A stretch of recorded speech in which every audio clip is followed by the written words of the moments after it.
If you're a social worker, you have a degree with the earning potential of hundreds of thousands to millions of dollars. I'm not kidding. But if you don't have a concept of how to translate your value in a business sense, you're probably not going to be able to benefit from that potential at all. And if the thought of starting a business feels like something that's out of your league or not aligned with your training as a social worker, maybe the issue is that you're just unsure about what's actually entailed in setting up a business and the options for having it grow. I know before I ventured into the online business space, I definitely had some misconceptions about what that meant. I thought that to be in business meant that you had to have a lot of moving pieces and it was all a big fuzzy puzzle. And I thought that that was something for super wealthy, rich people and that maybe it was over my head. But I was wrong. First of all, I am smart and so are you.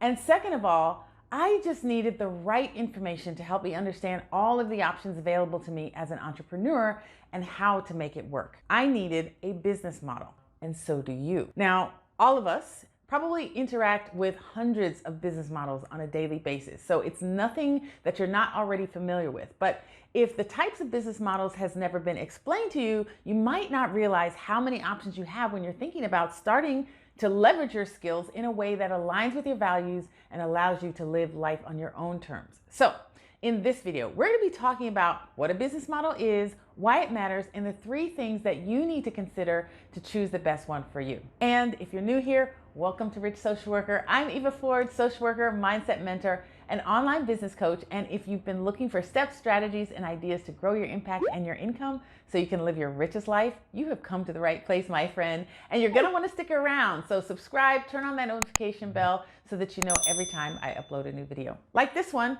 where we're getting clear on business models so that you can make the impact and the income that you deserve. Now, according to Investopia, a business model refers to a company's plan for making a profit.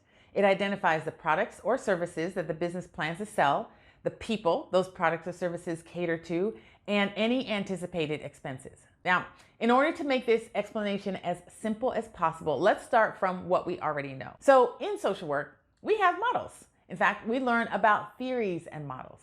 Theories describe, explain, and predict social events based on empirical data and research, and models are the ways we actually implement the theories in our practice. So, for example, CBT as a theory explains why people have certain reactions the way they do, and as a model in practice, we can use it to implement the strategies to help people take action to change their thoughts and behaviors. Similarly, a business model is the practice. It's the way people exchange value with you for your product or service. And I want to spend some time here and talk about this value exchange concept for a minute, especially because I think a lot of us in the helping professions put a lot of emphasis on money as a value and forget that our skills and knowledge have value in and of themselves. So when we talk about exchanging value, we're talking about value in the form of money and value in the form of that product or service that the money is being exchanged for. So your business model is just the way in which that value is exchanged. And I'll give you a golden egg. The more value your customer or client believes your product or service to be,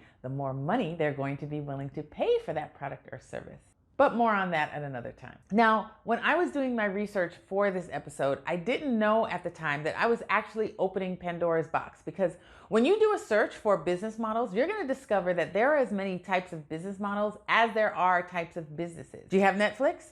They use a subscription business model. Ever buy from Amazon? They are #1 in the e-commerce business model space. And if you love YouTube like I do, then you've probably noticed all the ads that pop up during and between videos. And that's because they've moved to a more heavily ad-supported business model that's similar to how network TV uses commercials. So same with many of the apps that you have on your phone. And of course, you have your traditional business models like franchising that are used by companies like McDonald's and 7-Eleven.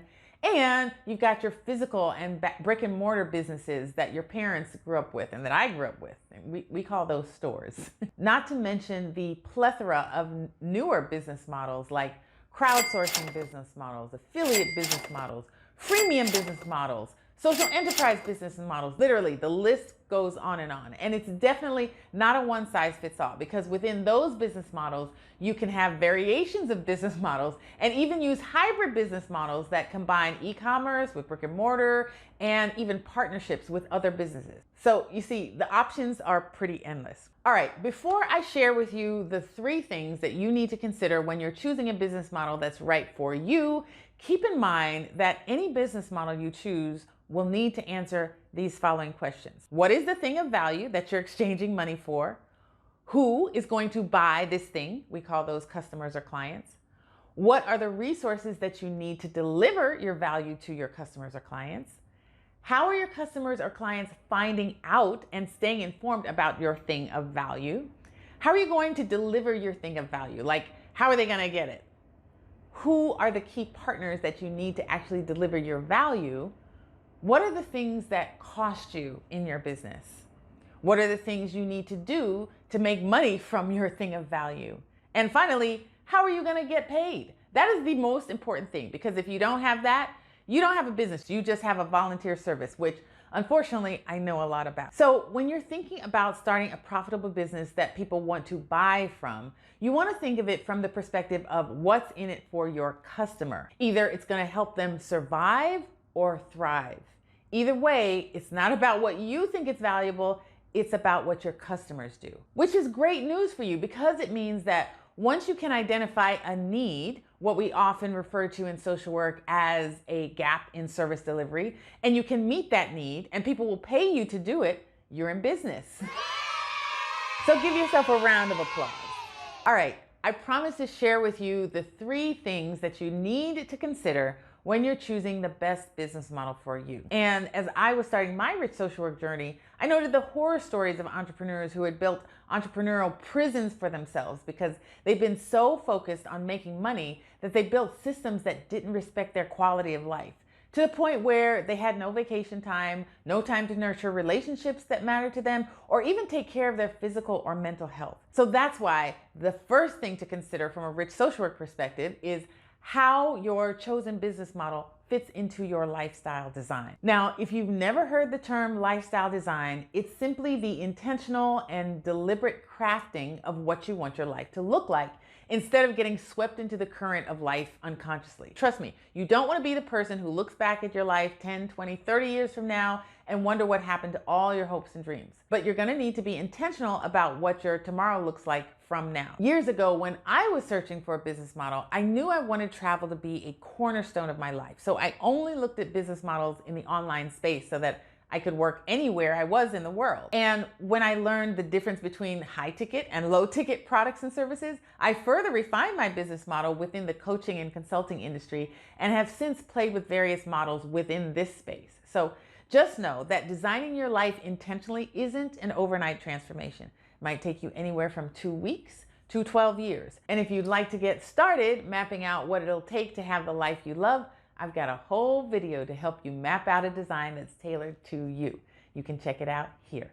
The second thing you're going to need to consider when choosing your business model is its profitability. Now, I know it should be obvious that a business needs to make profit, but I talk to so many social workers who don't ever consider making money. I also know because for the longest time, I was one of them, unfortunately. And by profit, I don't mean that you're breaking even. Although it's common for most ventures to break even in the early stages of business, if you're only breaking even or losing money year after year, you don't have a business, you have a volunteer mission, which is a conversation for another episode. Keep in mind that over the lifetime of your business, you may try on several different business models. So if you're just starting out, you want to make sure you're choosing one that gives you the best chance of profitability the fastest.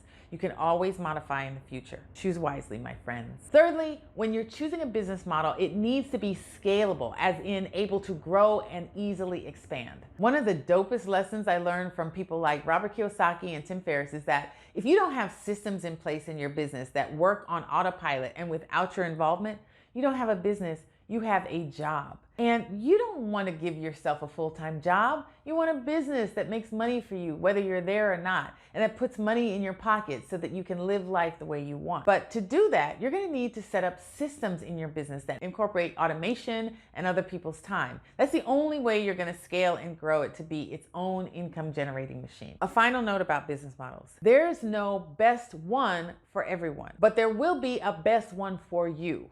And you'll likely go through several before you find something that aligns best for you. So if you ever get to a point where you feel like you're failing in business, before you change your goal, change your business model and see what happens. Now, I want to hear from you. What's one takeaway that you've got from this video, and what's your next move? And if you're still unsure about the best business model to choose for you, let us know in the comments too. We're on this rich social work journey together. As always, I believe you can dream, be, do, or have anything you want, but it starts with your mindset. So make sure it's a rich one.